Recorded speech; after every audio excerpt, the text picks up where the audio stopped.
하나님께서 우리에게 주시는 말씀 봉독하도록 하겠습니다. 신명기 16장 9절에서 12절까지 말씀입니다. 구약성경 286쪽, 287쪽이 되겠습니다. 신명기 16장 9절에서 12절까지 말씀입니다. 제가 봉독합니다.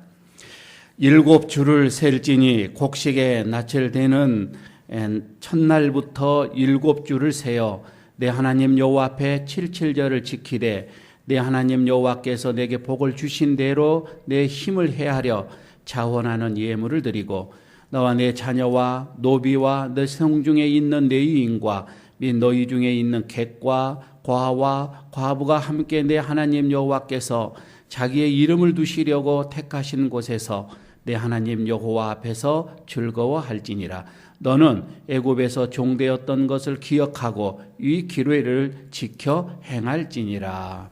아멘. 옆에 있는 분들과 좀 인사 좀 하십니다. 잘 오셨습니다. 인사만 하시고요. 네.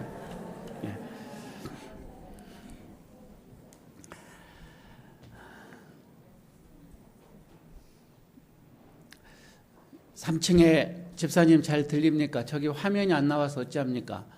괜찮습니까? 예. 저를 좀 잘 좀 봐주시기 바랍니다. 예. 어떤 할머니가 맥주를 참 좋아하는 분이 계셨습니다. 얼마나 이 맥주가 좋았냐면 하루라도 밥을 먹지 않아도 살 수는 있는데 이 맥주를 마시지 않으면 하루를 살기가 힘들어하시는 그렇게 좋아하시는 분이 계셨어요. 그런데 나이가 들어갈수록 이 몸이 좀 이제 안 좋아지니까 야 이거 술을 좀 끊어야 되겠다라고 생각을 하는데 그 결단을 해도 잘 이게 끊어지지가 않잖아요. 그렇죠? 잘 드시는 분들 그러잖아요. 안 끊어지잖아요.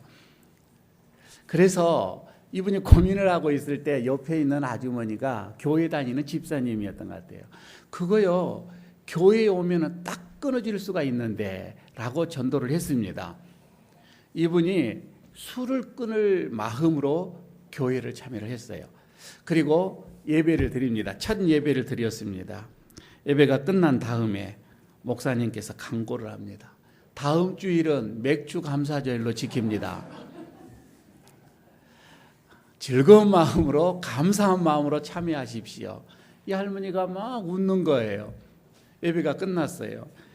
그 어머니가 얘기를 합니다. 그 아주머니가 할머니 왜 그렇게 웃었어요 하니까 아니 교회도 맥주 감사절을 지키나 그러면 소주 감사절도 있나. 아마 얼마나 이 맥주가 좋았으면 맥주라고 하는 것을 잘 들어보지 못한 단어이기 때문에 그렇게 들었으리라 봐집니다. 우리 교회도 여러분 다음 주일날 맥주 감사절로 지킵니다. 술 맥주가 아니고 우리는 보리맥을입니다. 그리고 가을추 이렇게 쓰고 있지요. 보리가 익은 계절이라고 하는 그런 의미이기도 합니다. 이 보리를 거두고서 하나님 앞에 감사주일로 이제 우리가 지키게 됩니다. 이거는 그냥 우리가 만들어내는 것이 아니고 구약에서부터 쭉 이렇게 해오던 이 절기입니다. 우리가 잘 아는 것처럼 이스라엘 이 백성들이 애굽에서 430년 동안 노예 생활을 하게 되지요. 이 종 생활을 하게 되다가 회방을 맞이하게 됩니다. 그리고 가나안 땅으로 들어왔습니다. 거기에서 첫 농사를 지어서 보리, 밀 주식이었던 이 밀과 보리를 거두고서 하나님 앞에 감사하는 그 절기가 이 맥주 절기가 이제 기원이 되어진 겁니다. 그런데 구약에서는 이 맥주절을 칠칠절이라고 이렇게 다르게 부르기도 했습니다. 그리고 초실절이라고도 했고요. 신약에서는 보면 오순절이라고 하는 것으로도 또 이렇게 불려지기도 했습니다. 그러니까 칠칠절이라 이렇게 불렀던 그 이유는 유월절, 그러니까 해방되는 날을 유월절이라고 하잖아요. 유월절 그때서부터 7주가 지난 거예요. 그렇게 되면은 그래서 77은 49, 그래서 49일 50일째부터 되는 날이지요. 그래서 77절 이렇게 했고요. 초실절이라고 이렇게 불렀던 거는 첫 열매, 첫 단, 이것을 하나님 앞에 드린다라고 해서 초실절 이렇게 불렀습니다. 그리고 이제 이 오순절이라고 하는 것도 50일째 되는 날 성령님 하나님께서 이 땅에 오셔서 교회가 새롭게 되어지고 그걸 시작을 하는 것이었지요. 그때가 바로 이 날이었던 것이지요. 그래서 우리가 이 말씀을 근거해서 우리 한국 교회에서도 지금 이 맥추절을 정하여서 지키고 있습니다. 하나님께 감사한 주일인데 이거를 우리는 매년 7월 첫 주에 이것을 맥추 감사절로 우리가 지키고 있습니다. 사실 지금 이제 농경 시대가 아니기 때문에 그렇지만 우리는 한 반년을 지켜주신 그 하나님을 감사하고 그리고 또 반년을 또 시작을 하는 그 의미 속에서 이 맥추절을 지키게 됩니다. 특별히 우리 교회에서는 또 이날에는 성찬식까지도 함께 하면서 하나님께 이 감사의 날을, 특별한 날을 정해서 드려지기도 합니다. 오늘 이 시간에는 그래서 하나님께서 우리에게 이 맥추절을 어떻게, 어떠한 자세로, 어떠한 태도로 지키기를 원하시는가, 오늘처럼 우리가 이 말씀을 받아들이고 일주일 동안 좀 다음 주에 있을 이 맥추절을 좀 준비하면서 제대로 우리가 한번 또 하나님 앞에 올려드렸으면 좋겠다라고 하는 그 마음속에서 오늘 제가 이 말씀을 준비하여서 올려드리도록 합니다. 그럼 우리가 맥추절을 잘 지키기 위해서는 첫 번째는 그렇습니다. 이 과거를 불평이 아니라 감사로 해석할 수가 있어야 한다고 하는 것입니다. 지나온 과거, 이것을 우리가 이 감사하는 마음으로 해석할 수가 있는가? 오늘 본문에서 나옵니다. 12절을 여러분 같이 한번 읽도록 하겠습니다. 12절입니다. 너는 애굽에서 종되었던 것을 기억하고 이 규례를 지켜 행할지니라.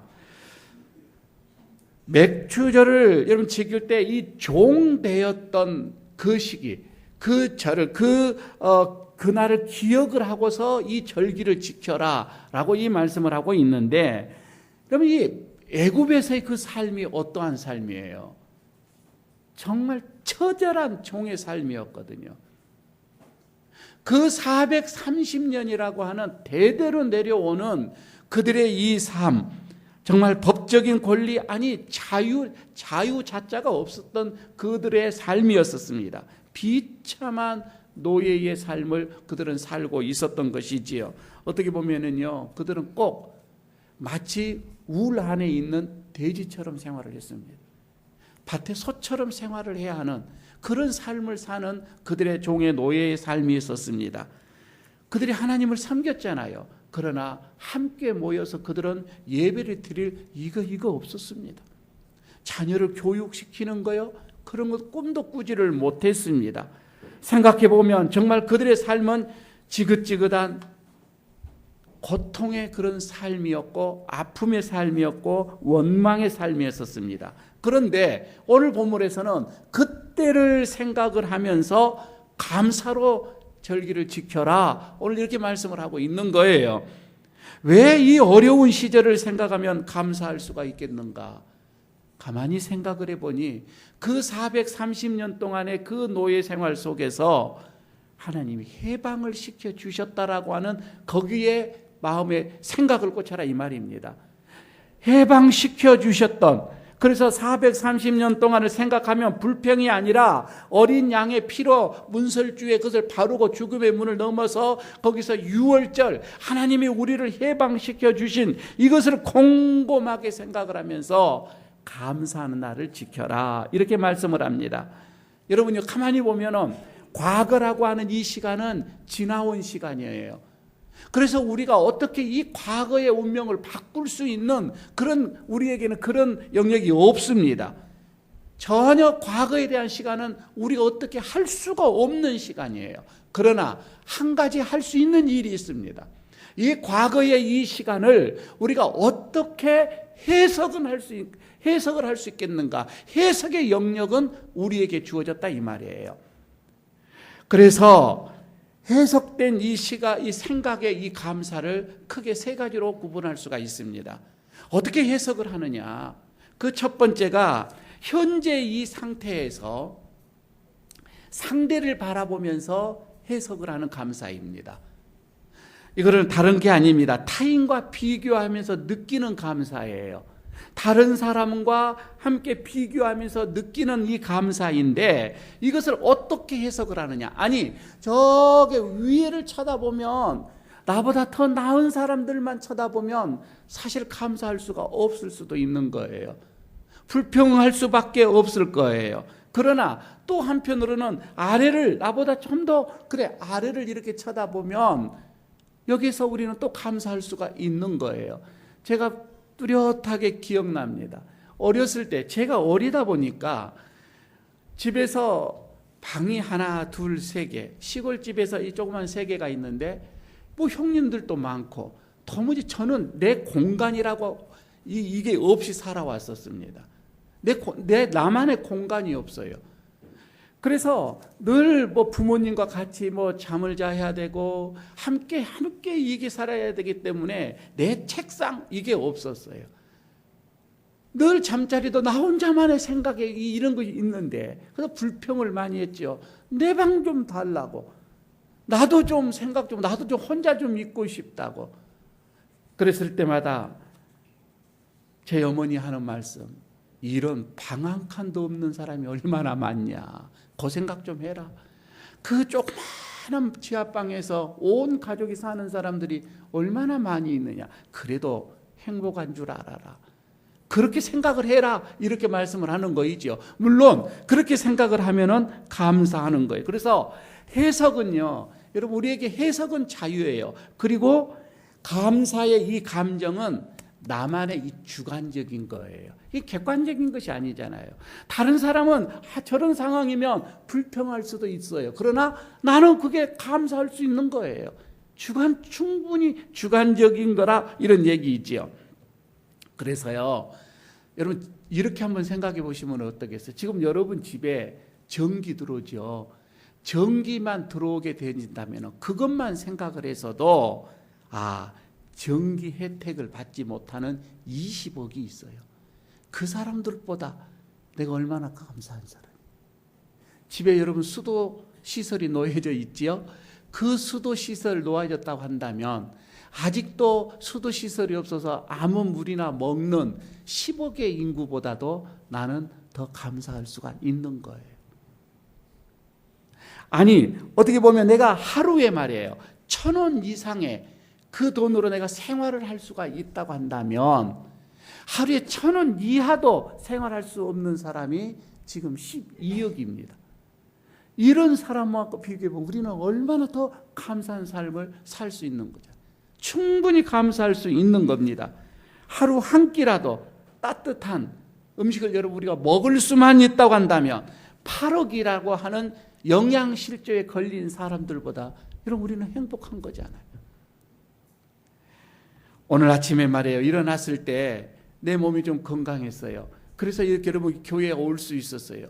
이것은요, 아직도 일주일 안에 몸이 건강하지 못해서 일주일 안에 죽을 사람이 100만 명이 있다고 하는데 그것보다 여러분 우리는 얼마나 감사해요. 특별히 오늘은 6.25를 생각하면서 여러분 이 전쟁을 경험하지 못한 사람, 우리 또 어떤 포로 수용소에서 아니 고난의 어떤 이런 극심한 이런 고통, 고문, 여러분 이런 것을 경험하지 못했잖아요. 우리는 이런 것을 한 번도 경험하지 못했던 우리들이라고 한다면 아직도 여러분요 5억이라고 하는 사람들보다 우리는 충분한 감사의 조건이 되는 사람들이, 그런 것을 경험하지 않았다면 말입니다. 저는 무엇보다도요, 우리가 예수를 믿고서 구원이라고 하는 것이 내 안에 들어와 있고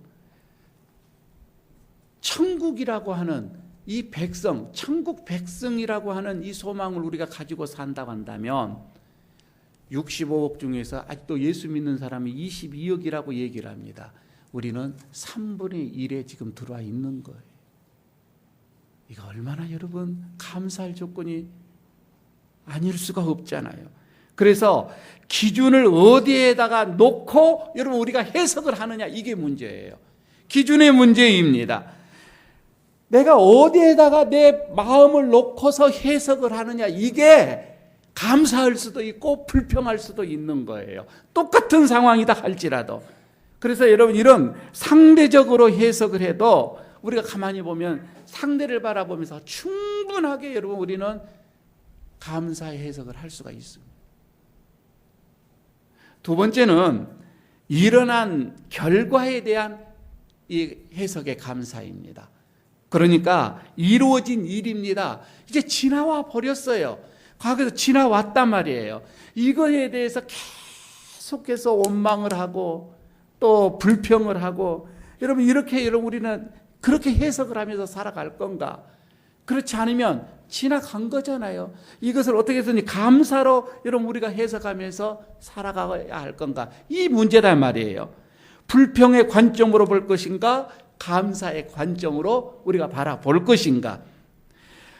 이스라엘 백성들처럼 아무리 여러분 그 숱한 430년이면 나라 없이 살았다고 하는 게 이해가 됩니까? 그런데 그런 험한 세월을 살았음에도 그들은 감사의 관점으로 이것을 바라보는 거예요. 이거는 놀라운 일입니다. 이거는 하나님으로부터 여러분 복을 받는데 가장 결정적인 이 마음이에요. 이 감사의 마음 말입니다. 우리가 잘 아는 분 있죠. 이 사진 한번 띄워보십시오. 여러분 우리가 보면 참 흑인이지만 예쁘다. 물론 뽀샵 처리도 좀 했겠지만, 그러나 정말 신앙이 이분은 좋은 분이에요. 그리고 1년에 한 3,400억 정도를 벌어들이는 사람이에요. 계산이 됩니까? 3,400억 1년에 벌어들인 돈이. 그래서 미국에서 이 포브스라고 하는 거기에서 이 선정을 하는 인물 중에서 가장 오래 영향력 있는 연예인 1위로 올라간 분입니다. 그런데요, 이 사람의 삶의 과거는 정말 어두운 삶이었습니다. 우리가 생각하는 그 이상의 어두운 삶, 정말 고통의 삶을 사는 사람이었어요. 태어날 때부터 그랬습니다. 사생아로 태어났습니다. 아버지가 누구인지를 몰라요. 할머니의 손에서 그는 컸습니다. 14살 때 그가 임신을 해서 아이를 낳습니다. 그리고는 2주 만에 그 아이가 또 죽습니다. 얼마나 이 어린 아이가 충격을 받았던지 가출을 해버려요. 그리고 그때부터 마약을 하기 시작합니다. 알코올 중독자가 되어집니다. 그런 어두움의 삶이었는데 이 사람에게 한 가지 딱 있는 게 뭐냐면, 부모님으로부터 받은 게 하루가 지나고 잠자리에 들기 전에 꼭 하는 일, 하루 5가지 감사할 일을 적는 거예요.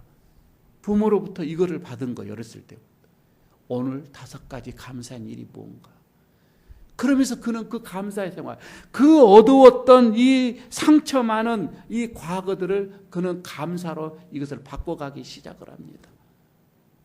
사실 어떻게 보게 되면은 이 사람에게는 이런 고통스러운 이 경험이 그에게는 어떻게 보면은 이게 독이 아니라 그에게는 보약이 되어진 거예요.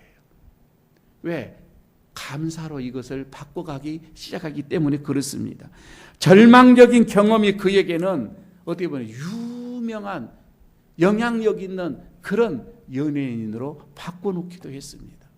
이 사람이요, 얼마나 멋지게 사는지, 얼마나 이 삶이 그는 아름다운지, 그리고 모든 사람들에게서 이 사람의 지금의 이 삶을 추앙받고 있습니다. 사람들로부터 존경을 받고 있다 이거예요. 몇 해 전에 이런 사건이 일어났잖아요. 이 사람이 지금 그 미국에서는 그 토크쇼에 이게 여왕이라고 이렇게 얘기를 하잖아요. 토크쇼에 이제 모이는 방청객이 많단 말이에요. 그때 276명이 참석을 했어요. 그런데 그때 상품을 하나를 내걸었단 말이에요. 승용차를 주겠다고. 그래서 몇 대를 걸어놨는데 정말 승용차를 받아갑니다. 근데 마지막 이제 한 대 남았습니다. 자, 여러분들 앞에 놓여 있는 그 앞에 그 함을 한번 열어보십시오. 이제 한 사람 남았습니다. 아, 그러는데 열어보니까 전부 다 그 한 사람이 주인공이 자기였었어요. 그 사람 보니까 전체에게다가 276명에게 전체 다 그냥 승용차인데 선물까지 하는 거예요. 우리나라 돈으로 한 1,000억이었었습니다. 한순간에 푸는 거예요. 그 사진은 안 나옵니까? 이게 정말 유명한 그 어떤 사건이었죠. 며칠 전에 있었습니다. 우리나라에서도 방송을 했었어요. 여러분, 얼마나 멋진 삶을 사는가. 저도 그냥 여러분들에게 다 온 사람 승용차한테 선물을 해버렸습니다. 얼마나 좋겠습니까? 그런 마음이 있어요. 여러분, 감사는요, 감사라고 하는 것은 좋은 조건에서 나온 게 아니에요. 마음입니다. 마음의 해석이라 이 말입니다. 어떻게 해석을 하느냐, 여러분, 이게 감사예요. 그래서 아무리 좋은 과거라도 이것을 불평으로 해석을 하게 되어지면 여러분, 그건 불평이에요. 그러나 악조건 속에서도 아무리 나쁜 과거다 할지라도 여러분, 이것을 감사로 해석을 하게 되어지면 여러분, 그거는 감사의 사람이 될 수 있는 거입니다. 감사의 해석이라 이 말이에요. 세 번째는 어떤 때에든지 또 무슨 일에든지 감사로 해석하는 절대적인 이제 감사입니다. 그러니까 과거에 아무리 불행했다 할지라도, 아니 지금 지금 현재의 이 삶이 나에게는 아픔이다, 여러분 이렇게 생각한다 할지라도, 아니 나의 미래가 불투명한 거예요. 도무지 나의 미래가 어떻게 지금 될지 불확실하단 말이에요. 초조하고 불안이 오는 거예요. 그럼에도 불구하고 그 어떠한 상황 속에서도 내가 감사로 해석을 할 수 있는 절대적인 감사, 하나님의 여러분 모든 것이 주관하시고 하나님께서 해주신다라고 하는 여러분 그런 믿음의 감사, 여러분 이게 이제 필요하는 거이죠. 나는 덤으로 사는 인생이오니 어떠한 상황 속에서도 나는 감사할 수밖에 없다. 나는 죽을 수밖에 없는 사람이었는데 내가 이렇게 새 생명으로 내가 다시 살 수 있다고 하니 나는 그래서 감사할 수밖에 없다. 여러분 이런 사람이 성경에서 누구예요? 바울입니다. 그리고 베드로입니다. 그들의 삶을 보고 그가 감옥에 들어가도요, 그는 감사 찬양을 했습니다. 그들에게 많이 굶어가면서도, 그들의 두들겨 맞으면서도, 병이 들어가면서도 그들은 감사했었습니다. 어떠한 상황 속에서도 감사했지요. 아니 하박국 선지자를 봐서도요, 울 안에 가축이 한 마리가 없어도, 농사가 안 돼서 다 쫄딱 망해버렸다 할지라도, 곡간에서 그래서 곡식이 하나도 없다 할지라도 나는 하나님 그 한 분만으로 인해서 나는 감사하겠노라, 이렇게 찬양을 했다 이 말이에요. 앞으로 저는 어떠한 이런 악조건이 더 좋아질 일은 없다라고 봐요. 삶이 그렇습니다. 앞으로가 더 불의가 더 판을 치를 것입니다. 여러분 그런데도 말입니다, 우리는 여전히 감사할 수 있는 그런 능력이 있는 거예요. 왜? 이런 것은 나를 더 성숙시키는 하나의 과정이라, 여러분 이렇게 우리가 해석을 할 수 있기 때문에 그렇습니다. 하나님은 분명하게 축복의 이 복에 과장된 유장되어진 하나의, 이거는 우리에게 오는 어려움이다. 내 그릇을 키우기 위함이다. 여러분 우리는 충분히 이렇게 해석할 수가 있기 때문에 그렇습니다. 나 같은 사람 선택을 해서 이렇게까지 나를 사용을 하여 주시니 나는 감사할 수밖에 없노라. 그래서요, 어느 분이 얘기합니다. 신앙, 믿음 말이에요. 이 신앙의 믿음을 알아보는 가장 정교한 이 방법은 그 사람이 얼마만큼의 자주 감사를 하며 자주 실질적인 이 감사를 하는가, 감사로 보고서 그 사람의 신앙과 믿음을 판단한다라고 얘기를 합니다. 아니 특별히 우리가 잘 아는 이 괴테라고 하는 사람도 얘기합니다. 이 세상에서 가장 쓸모없는 사람이 누구냐? 그 사람 감사하지 않는 사람이다. 감사할 줄 모르는 사람이다 라고도 얘기를 했습니다. 그러면 말입니다, 오늘 본문에서 하나님께서는 우리에게 이 맥주절, 이 감사절을 어떻게 지켜라고 말씀을 하고 있는가? 어떻게? 그래서 두 번째로 봅니다. 베풀어 주신 하나님의 그 은혜를 예물로 우리는 감사하는 삶을 살게 됩니다. 그냥 말이 아니더라 이 말입니다. 오늘 본문을 여러분 보시기 바랍니다. 10절을 그래서 같이 읽겠습니다. 같이 읽겠습니다. 내 하나님 여호와 앞에 77절을 지키되 내 하나님 여호와께서 내게 복을 주신 대로 내 힘을 해하려 자원하는 예물을 드리고 라고 말씀을 하지요. 여러분 여기서 말이에요. 하나님께 이 예물을 드림, 하나님께 우리가 이 예물을 드림에 있어서 세 가지의 원리를 말씀을 해주고 있습니다. 그 첫 번째가 뭐냐면 복을, 하나님께서 우리에게 복을 주시는 대로 예물을 드린다 이 말이에요. 하나님이 우리에게 복을 주셨기 때문에. 그러니까 이거는 이 복이라고 하는 것은 각자 받은 복이 달라요. 이 모두가 다 다르단 말이에요.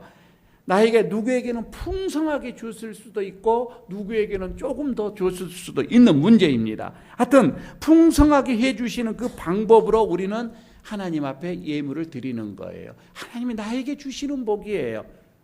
그 복대로 드리는 거예요. 두 번째는 여기서 힘을 해하려 예물을 드린다. 힘을 헤아린다. 이 말은 무슨 말인가요? 원문을 보니까 충분하게 그 말입니다.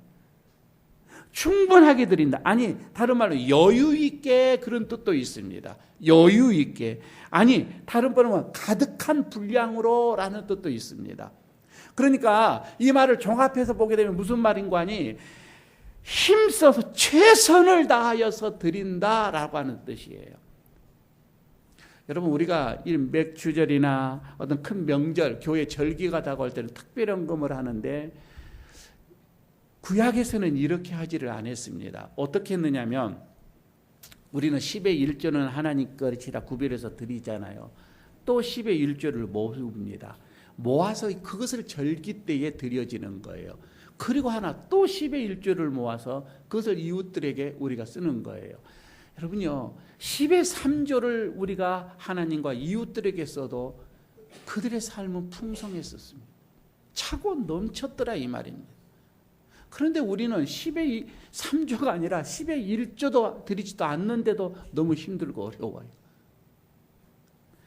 지금 여기에서 힘을 해하려 최선을 다하여서 충분하게 여유 있게 그렇게 드려라고 주님께서는 말씀을 하고 있는 거죠. 그런데 여기서 세 번째는 뭐라면 자원하는 예물이라고 얘기를 합니다. 자원하는 예물을 드린다. 그러니까 결코 여러분 우리가 드려지는 예물은 억지가 될 수가 없습니다. 억지로 해서는 안 된다 이 말입니다. 진정한 마음에서 우러나오는 그 마음으로 드려지는 거이지 의무로 억지로 다른 사람의 눈이 있기 때문에 여러분 그 예물은 받지 않습니다. 그렇게 드리지 마십시오. 그렇게 드려서는 안 된다 이 말입니다. 아니 드리면 못합니다. 절대 여러분 우리는 예물은 그렇게 드려서는 안 되는 겁니다. 자발성의 문제입니다. 즐거워하는 마음으로 강제사항이 아니라 이 말입니다. 그래서 마음에 즐거움이 있으면 즐거움대로 기쁘게 드려지는 여러분 이게 예물이다 이 말이에요.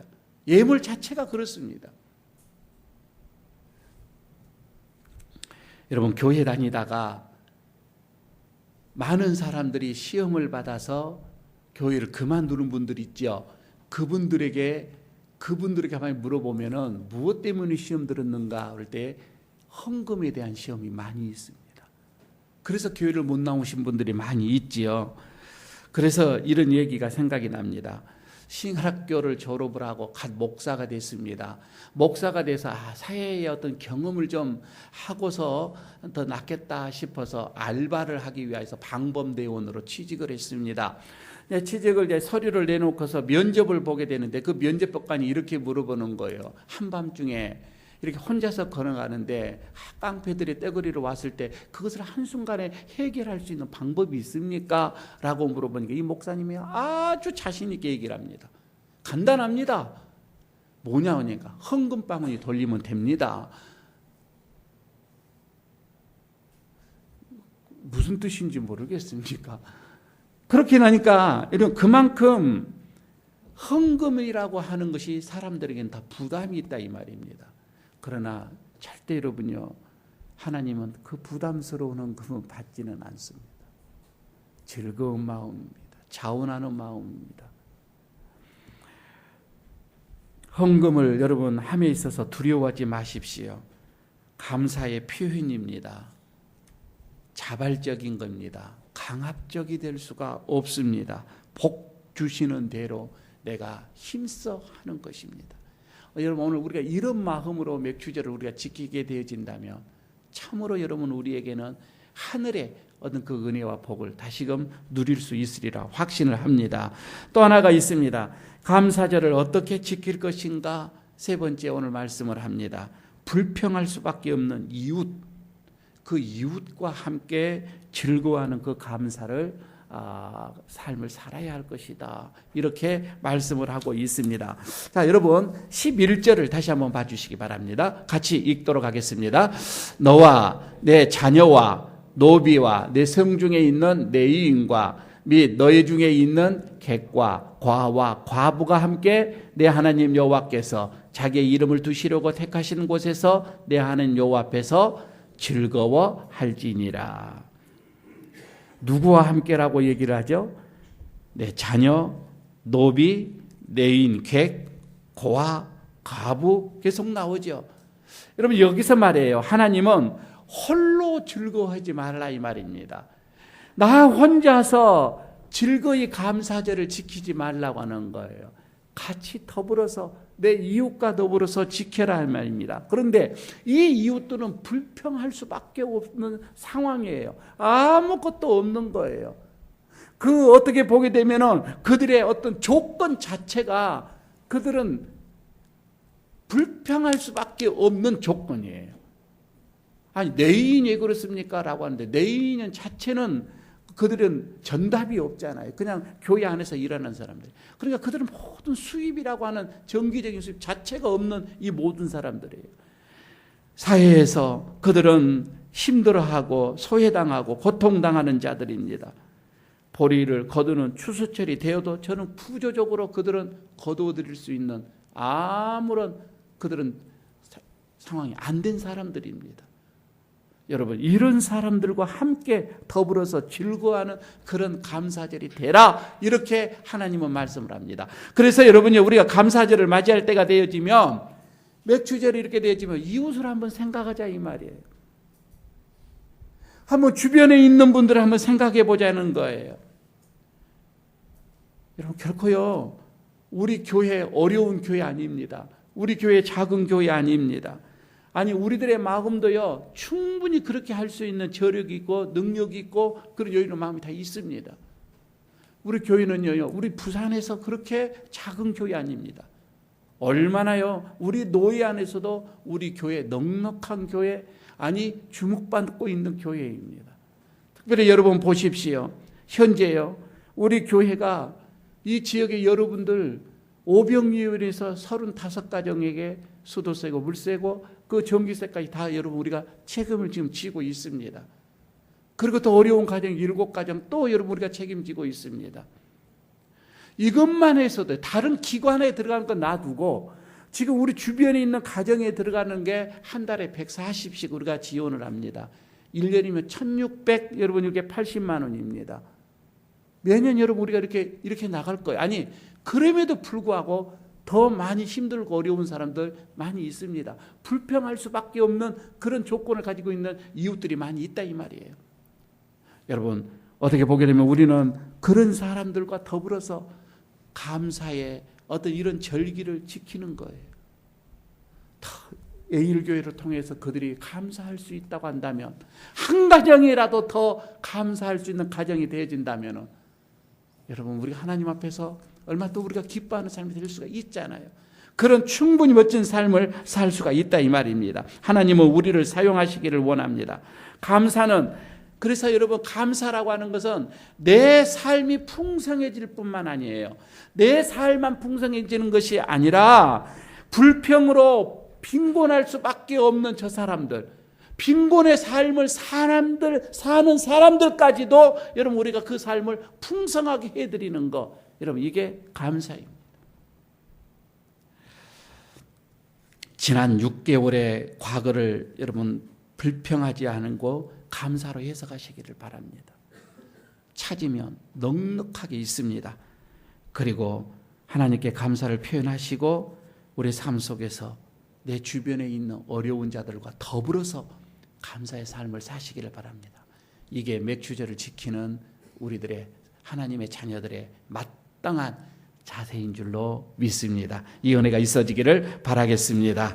아버지 하나님 감사가 없어져 가고 있는 이 시대에 다시금 맥주절로 인하여서 잠들고 있는 우리의 감사를 깨우시는 하나님, 지난 6개월 동안 우리의 삶을 돌아보면서 더욱더 감사가 넘쳐나기를 원합니다.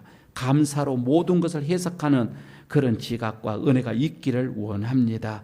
우리에게 더욱더 감사가 충만하게 하여 주시고 남은 또 우리의 6개월을 또 감사가 넘치는 그런 삶으로 살아가도록 성령님, 우리의 모든 마음을, 생각을 지키시고 인도하여 주옵소서. 우리 주 예수 그리스도의 이름으로 기도드리옵나이다. 아멘.